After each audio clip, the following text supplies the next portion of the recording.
Hi, everybody. It's Brian Mahoney, the CEO of Trend Research and president of the OTT executive community. We're continuing in our OTT executive podcast where we interview leaders in the industry. And today we have Michael Weber. Michael, introduce yourself, please. Hi, pleasure to be here, Brian. I'm the COO and co-founder of FITETV. Very cool. So for people that aren't familiar, give us a quick background on FITE. The FITE is a worldwide leader in as a digital sports network that right now, hence the name FITE, we focus on combat sports, boxing, pro wrestling, MMA programming, jiu-jitsu, and all types of grappling. We are in the midst of expanding to soccer and rugby and other similar sports right now, but we're FITE, F-I-T-E, the way we like to spell it, and we're available globally. Okay, so maybe talk a little bit about your distribution. Like, how do people find it? What apps? What what's your distribution strategy? Where can they find FITE? So we started out just as a mobile app, and our parent company, or legal name of our company, is actually Flips. And the reason it's called Flips is because we had the technology to be able to cast from your mobile phone to your connected TV. And that's how our company started out, as a platform. But since there, we're now available obviously on the web at FITE.tv. We're an app on Roku and Apple and Amazon and Google. And we're also a native app for Vizio, Samsung TVs, LG, Hisense, and Philips TVs. And pretty easy to find. Pretty much anywhere Netflix is at, we're there. Matter of fact, we're usually now featured on a lot of different platforms and stuff, shoulder to shoulders of ESPN and Netflix, and that might be why we have a red logo with white lettering. But it works out quite well for us. So you can find it anywhere, and it's available in like 7 different languages. So it's in French, it's in German, it's in Japanese, and so forth. And it's truly a global platform. Very cool. Can you share any numbers around viewership? Certainly. Right now we have 7 million registered users to our platform. We just added 850,000 this past year, which is a pretty substantial number in growth. Since we've been around over 7 years now, and we continue to grow, but still a good number there. Probably one of the cooler things to the people who are listening to this podcast is that we did 1.4 million financial transactions this past year. That's a pretty substantial number. And is a testament to the type of programming that we have. So financial transactions, big percentage. I know pay-per-view is a big part of your business model. Can you talk a little bit about that? And, what's unique about pay-per-view? Obviously there's probably some interesting challenges around subscriber management, that you got transactional. How is it different from just managing a general, let's say, subscriber to a service? Yeah, pay-per-view is how our company started. Unfortunately, I've worked in the pay-per-view industry since the mid 80s when I worked for WWF Wrestling. And the good thing about pay-per-view is in wrestling, boxing, MMA, people have been watching for over 35 years now, the big key events on pay-per-view basis. And before that, they watched them on closed circuit and other platforms there. So we sort of gone with that direction. What's also good about pay-per-view, it's a revenue share with the publisher of the program. And they keep saying it's going to die, but it's still here yet. Now, we have noticed a lot of slowdown this past year because there's so many different subscription models out there. And while we still offer the really, really big events on pay-per-view basis, and these will range anywhere from $15 to, well, some of the boxing events are as much as $75. There's still a place down for subscription. So we've sort of taken the best of both worlds. We have a large number of programs available on pay-per-view, but we're now migrating more and more of our mid-level programming to a subscription service called FITE Plus. And we really feel that's probably the best model of the whole thing. When we launched it, we were strictly only we were only pay-per-view programming. And that worked pretty well for us. It's a good way for us to start our company. But now we're finding out more and more of the subscription model also works. So we're just going to do both, So let's talk about that a little bit, Michael. So, every company in the streaming space has a sort of portfolio approach to their content. to the different offerings and how they tailor that, not only from a content perspective, from a monetization model to your audience. Can you describe that a little bit? What is your portfolio strategy across your different apps and services? Well, I mean, from a pricing standpoint, listen, we got, bonafide proof there's a economic downturn going on. We've seen not just on our platform, but all platforms, pay-per-view buys are sliding quickly. And it's a combination of people just do not have the expendable money available to them as they had. And also, there's just not been those fantastic, huge, big events out there right now. They're still good events. Don't want to knock anything that's out there, but that blockbuster events is not there right now. And so we're offering a lot of programming on FITE Plus at $4.99 a month, which is a pretty reasonably priced for subscription nowadays. And it's competitive with everything else out there. And if you're a combat sports fan, we have the solution for you there. Okay. And so that's FITE Plus. And then do you have another service as well? Yes, we also have FITE 24/7, yes, which is a fast channel. And it's really, really starting to take off. The funny thing about FITE Plus and FITE 24/7, they're both were born out of the pandemic. Prior to March of 2020, we were kicking around the idea of doing subscription and maybe doing a fast channel and working on it, but things were going along pretty well doing events. And it's like everything else in the world. On March 15th, we literally were getting emails every 15 minutes. I got to cancel my event this weekend. Cancel my event. Got to cancel my event.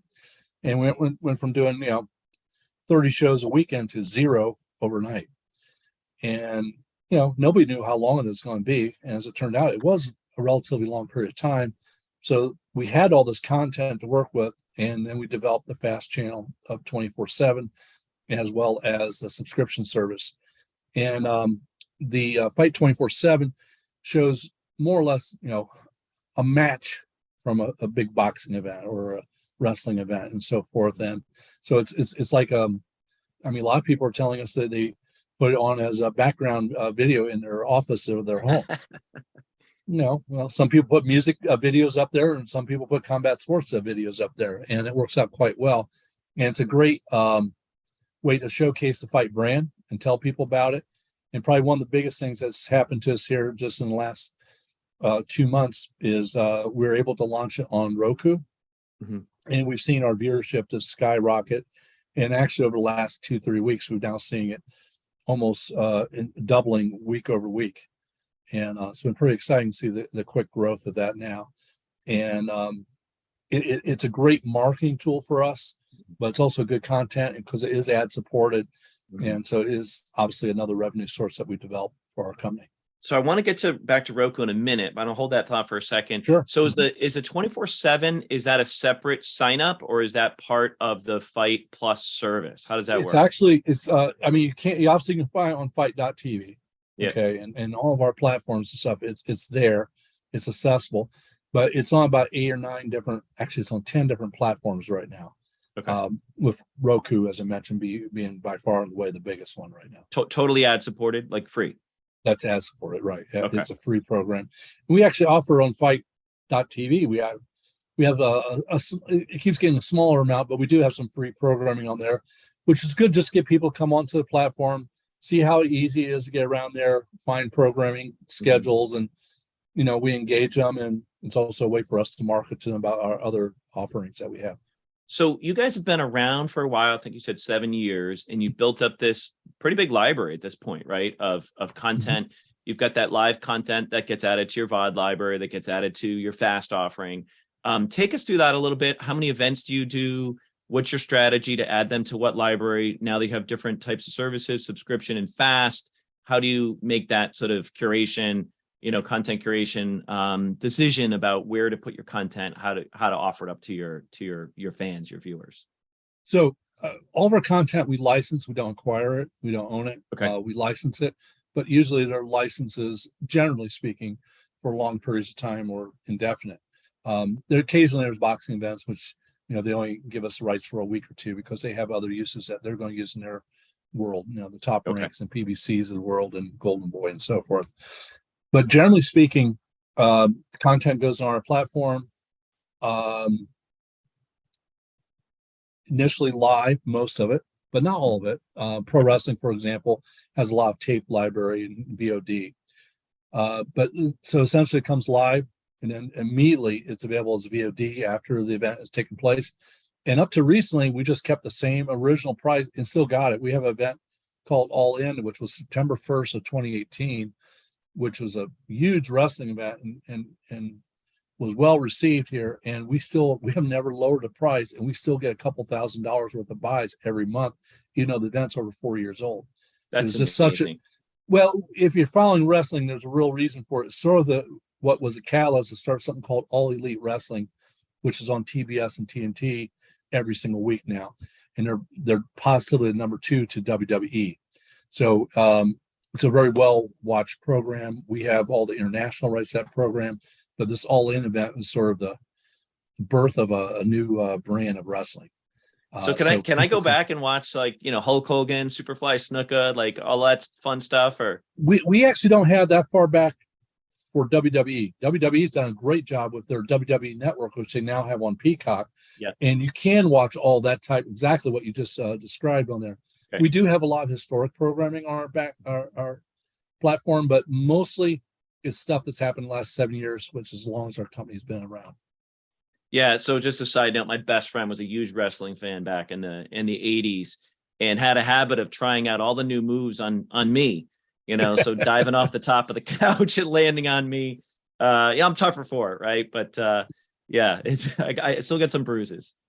No, I appreciate that, because that's actually when I got started working around wrestling, was in the mid 80s. And yeah, I always find it funny meeting people and tell me what type of wrestling they watch as a kid, so I can figure out how old they are. Exactly. That's true. Roddy Piper, Superfly Snuka, all those fun guys. Oh, great. Well, listen, I want to get back to your question. The point you made about Roku. You made the news in November for the Roku channel. They're one of the leaders. It's sort of, one of the top 5 check off boxes for distribution. Can you talk a little bit about that process, getting on the Roku channel? I've heard good things. How long does it take? What's that process? What does that agreement look like? How do you get, primacy of place on the, your tile, that type of thing? How does that all work? So it started out, as I mentioned earlier, we started out just as an app, and the evolution of us was, getting out onto other platforms beyond just being a mobile app. And Roku was the first one we got into. And that time, and I don't think it's quite like that right now. That's like year 2017 or 2018. Mm-hmm. They essentially, you just signed up for it. It was a very open, hey, come on, everybody. And so we got on there really early in the stages there. The basis of our company is we're actually a technology company first. While I'm a co-founder and started in 2015 with the company, the rest of the team had actually been working on this technology for about 2-3 years before I got involved. Mm-hmm. And so we have a very strong technical stack out of Sofia, Bulgaria. And they, went through all the rules that Roku has to develop the app and make it work, and they were happy with it. And then we just start marketing it, and then the money talks. They start seeing the revenue that we're driving, and it's starting to be well received. So having added the 24/7, we just added recently, but we probably would not have as smooth a transition to adding that if we didn't already have a track record with them. So getting started early definitely helps. How about maintenance? Yeah, it's like a lot. It's like a lot of elements there. First to market. And we're early in the stages there. And actually, our whole company, that's one of the reasons we've had success, is because they started working on the technology in 2012. A lot of people didn't start doing these types of apps or digital platforms probably till only the last 3 or 4 years.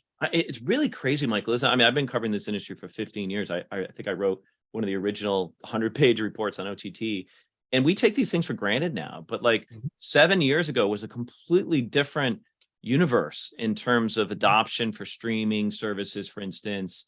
You guys have lived all that change in the last 7 years. Well, it's amazing to me. There's 2 elements to it. One is is how well the technology has improved at taking a stream from a venue. Okay. I mean, it was a super challenge all the time. Now it's much rare that we have a problem getting the stream out of the building. The internet usually is better, or we already made the plans of using something called Live U-Box, which bonds cellular together and takes a single out of the building. We still don't, most of our programming right now, you don't really want to spend the extra money of doing satellite trucks and stuff. We obviously, the bigger events are by satellite, but the majority of the mainstream shows are delivered to us via internet.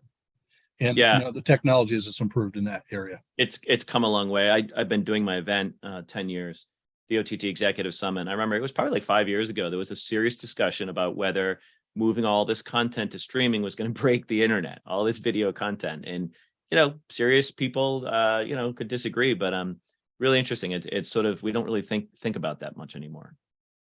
Well, I'll tell you an old man story is, I worked for WCW, which is owned by Turner Broadcasting in the 90s. And we actually, when I first started there in the early 90s, we delivered alternative audio to the pay-per-view events on 900 line on the phone. People would call and pay $1.99 a minute and listen to the announcers call the show. And because at that time, pay-per-view was only available in about 15 to 20 million households out of the 100 million households.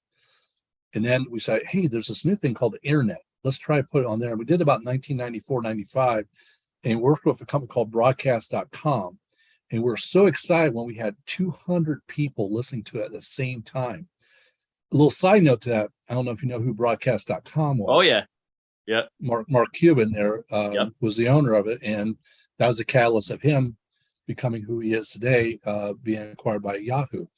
And we had worked with them in the mid-90s and developed there. And then while we're at Turner, we start working on essentially streaming pay-per-view events. And we actually did a couple test events, but we used pretty much the whole CNN, all their servers, and almost crashed them all there. But we did get it out. But at that time, the bandwidth at the home was nothing compared to what you have at home now. Yeah. And so we're a little before our time working on it. Yeah. But that's what's so rewarding about what we're doing now, because we're essentially doing something I started working with over 30 years ago. So cool. I mean, CNN was probably like, oh, we're not going to welcome you guys back anytime soon. If you come as crash. Well, they actually owned our company. So we were a sister company there. So it was fun. It was a fun. So you had to work together. So I got a bunch more questions here I want to get into about FITE. So let's talk a little bit about viewer acquisition. You have a unique opportunity where you have fans and you have, various ways to get out there. Can you talk a little bit about that? How do you draw on your eyeballs? There's a lot of conversation right now about the cost of content acquisition. If you're spending more, to generate a subscription or a pay-per-view or whatever, then you're getting back in terms of your own monetization. That's a problem. Talk to that a little bit, please, Michael. Well, there's a couple steps to that. One is, I mentioned before, our business model with our partners is revenue share, generally speaking.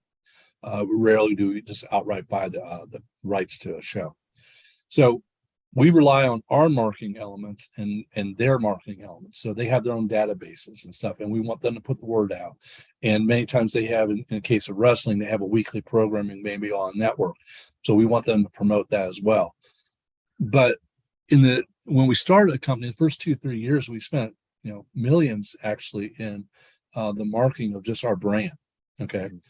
But now we're focusing, because we feel we're established, we're relatively high in the search engines for on an app. If you go to Apple and try to find FITE, it's pretty darn easy to find now. But it wasn't, obviously, when we first started. And now we do a lot of our focus is Google search and Facebook advertising. But we also, because we have 7 million users, we do a lot of our own database marketing through email blasts. We have push notifications for people using the app who choose to get notified about events starting. And you add all those in together, we have a pretty good system to drive people to view our programs. And it's worked out. And then frankly, the biggest event we ever did, which was quite successful because we had so many different ways as being marketed, and then social media was such a big proponent of it, was the Mike Tyson Roy Jones fight, which was on November of 2020. a lot of things were, if everybody remembers back to that Thanksgiving, that's probably the first Thanksgiving, people didn't go away.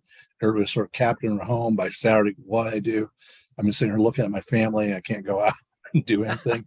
Let's watch a Mike Tyson fight. We had 700,000 buyers of the program on our platform alone. And it was also available on cable and satellite, and did quite well for us. And but a lot of key to that was, when you have Mike Tyson and Roy Jones and Snoop Dogg and Jake Paul, all them putting out social media messages about, hey, here's what you need to be doing Thanksgiving weekends, watch this fight. It all works together. So it's a real cooperative effort. Mm-hmm. Not one single thing is the only way to market these events. You have to have a mix of marketing tactics to make these things work. So you mentioned Facebook, social, you mentioned some of the, the ambassadors that you have out there. All of that helps. So you're not just relying on the leagues and your licensed partners to provide all those eyeballs. You got to no, it's a cooperative effort. They got to earn their percentage too. And we do quite a bit, but we do have a good marketing machine. We're very heavy in SEO. That's on the forefront of every marketing plan that we have. Now, how's it help SEO for people searching for our platform and then searching for these individual events? And and we're categorized. We're categorized between boxing and wrestling and MMA and grappling and some other sports. And a lot of people are searching just for boxing, but then sometimes they're just searching for that specific event. We got some people who come to our platform and watch something every couple of weeks or every couple of days. And we got some people who come one time, want to see that one event, then never come back again. Yeah. That's all they cared about was that. In the case of Canelo is a good example. We've done a bunch of Canelo fights, and we had many, many people came there. And that probably is the only boxing event they ever watch, but they watch that one. So do you keep track? That's interesting in terms of the demographics, the profile of your different viewers. How many are so locked into one sport, for instance, versus they like kind of fight, type of sports in general? And, how do you market to them differently? How do you sort of curate the content for them differently? No, so it's obviously broken down into various areas. And one thing, we've learned all kinds of things from buying habits and everything else. For example, pro wrestling. People will buy a pro wrestling event on our platform 10 weeks in advance. They'll schedule it, put it in the thing, because they're so tuned in and want to watch it there. Now that's great for us to do projections because we know what the buying habits are for that and putting in there. There's no technical reason why they need to do that. We have a good enough technology, as I talked about the Tyson fight with the 700,000 buys, that the peaks don't hurt us. And you probably heard about this happening in big, streamed events, everybody going into the pipeline at the same time. Whereas on boxing, you might have 100 people buy a day in advance, and you might end up having, actually Tyson fight, we probably had less than 1,000 buy it more than a day in advance. And so it's completely different buying habits. And we've also found wrestling fans don't watch boxing and vice versa, but they both probably watch MMA events. So, and so it's the commonality is that everything has a ring or a mat to take place on the event. And that seems to be why our business model and how we put these programs together. Because if we had done a boxing only app or a wrestling only app, we would never really survive. Having them all come together really worked, even though it's not the exact same viewers. Yeah, for sure. And then people learn about different sports they didn't know about. I think I read that you guys had Brazilian, I forget the name of it, that has its own unique following, right? Fight to Win. We just launched them last Saturday. We have a show from them this Saturday from Miami. They've been a fantastic addition to the team. That's great. And who knows what else is around the corner. I do want to ask you one specific question here around content pirating. Big issue with sports, live sports in general. How do you guys handle that? How big a problem is it for FITE TV, and what can you do about it? Any tips you can have for our listeners and viewers would be great. It's a very serious issue in our business. And I've been on anti-piracy commissions going back to early 90s. So it's always been a problem. It's just a different technology of how they steal a program now. People always want something, for nothing, And we work with a company called Video Sites. We've worked with quite a few different companies to do anti-piracy, and Video Sites, hands down, has become the most cost-efficient, best company we've ever worked with doing it. We're very high on them. They're based out of Israel, but just been great guys to work with, know what they're doing. And the way they usually explain their technology, and they're all technology based, is you remember the Shazam, where they the app where identify the music and they'll tell you the song. Well, they're the video version of that.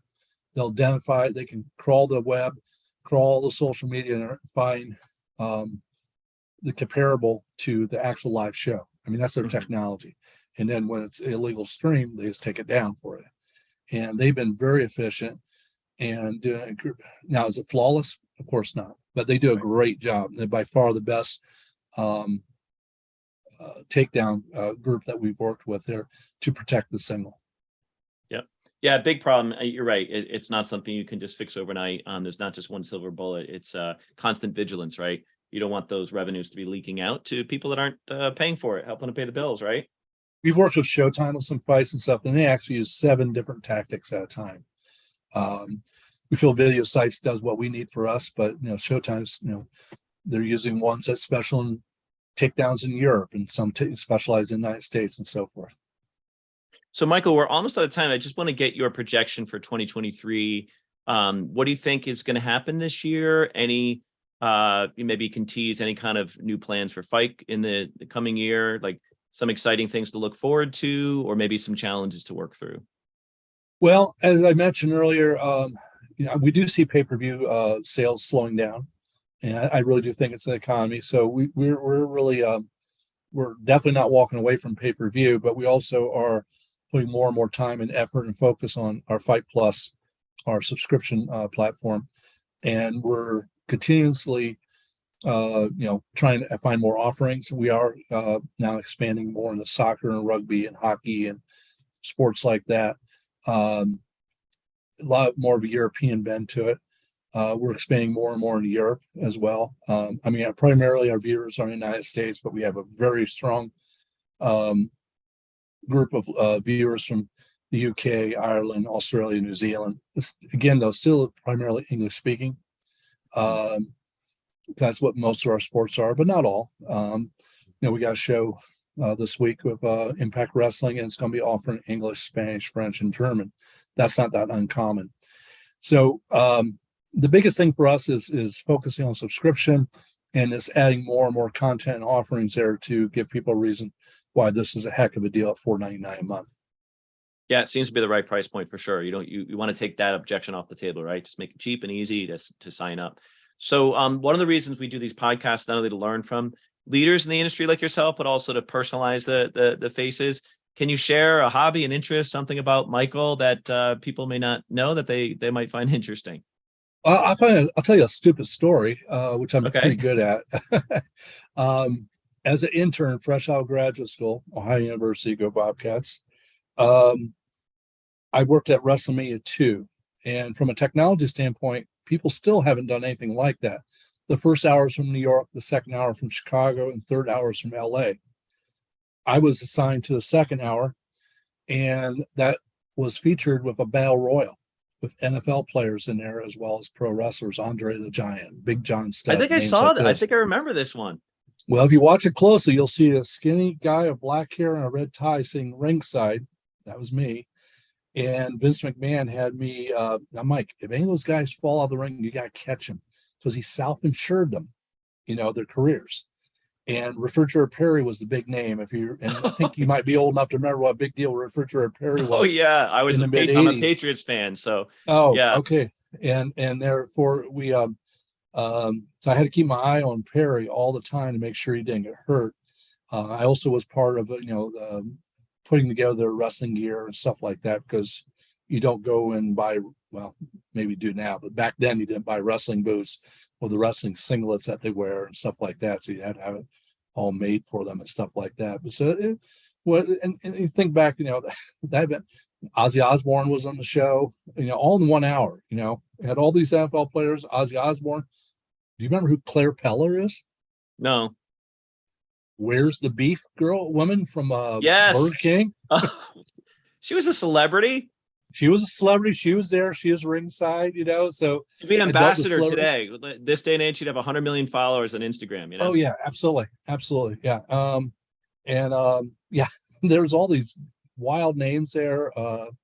And it was a really fun event. And I used to get with Gene Oakland. I'd run into him and we sit there reminisce about what happened at that event because there's so much backstage stories and things like that. And what I'd only been with the company a month at a time. What a great way to start in this business. And So we're dying to take know, up did fond you have to memories of catch, did you have to catch anybody? Did you catch that. No, I was very refrigerator? lucky. They took care of them, as they say in the business, and nobody got hurt. The really sad thing about it, I think there was like 5 or 6 NFL players, like Ed Too Tall Jones and Harvey Martin. The only one still living is actually Perry, is William Perry. And even though he's in poor health, he's the only one. I mean, even Bill Fraley, who was in that event, died at like 58 or 60 years old. Yeah, And, NFL guys, they don't age well, unfortunately. No. Unfortunately, you can say the same thing about pro wrestlers too. So, So you're the skinny kid sitting ringside, right? You didn't have Perry or anybody following you. Meanwhile, I'm probably watching that, and my friend Matt is jumping on me doing a superfly snooker, from the top of the couch. So, yeah, one of the things sort of interesting about that event is the first time people can't comprehend this now. It's the first time they ever used mats on the floor around the ring. If you ever watch any wrestling, you always know there's mats around the ring. It's heavily padded, all that kind of stuff. And they got mats from like a local elementary school just because the NFL players there. And the wrestlers who watch that show from both New York and LA say, what do you mean? They got mats around the ring? Those wusses, they don't need that. Oh, I guess we're doing that because those NFL players want to make sure they don't get hurt. But yeah, they literally remember the old mats they used to put like on the end of the basketball? Oh, for sure. Yeah. They took them off the wall and laid them around the mat there. And that's like the first time they ever had mats around a ring. And it's because those NFL players were in that show there and they want to take every precaution possible for them not to get hurt. Before that, they were just falling on concrete, right? Getting thrown out of the Exactly. On concrete, hardwood floors, wherever was there. And it's the first time they ever had mats there. And it just, it's just sort of funny how things started, which now you just assume you have mats around the ring at all times. And you do. If you watch a WWE show or an AEW show, they're part of the staging, they're fantastic looking mats, of course. They're branded, everything else. Yeah. Well, listen, Michael, we're out of time here. I just want to thank you for this great conversation. It's great reminiscing about the old days, but also seeing what you've done with FITE over the last 7 years. We'll definitely keep our eyes and ears out. And I don't know, maybe I'll subscribe and, watch some of those old shows from the 80s if I can find them, Yeah, there's some great stuff there. FITE's pretty easy to find on all the various platforms. And if you can watch Netflix, you can watch FITE. Fantastic. All right. Thank you so much. Signing off with Michael Weber from FITE and tuning off now. Thanks, everybody. Thanks, Brian.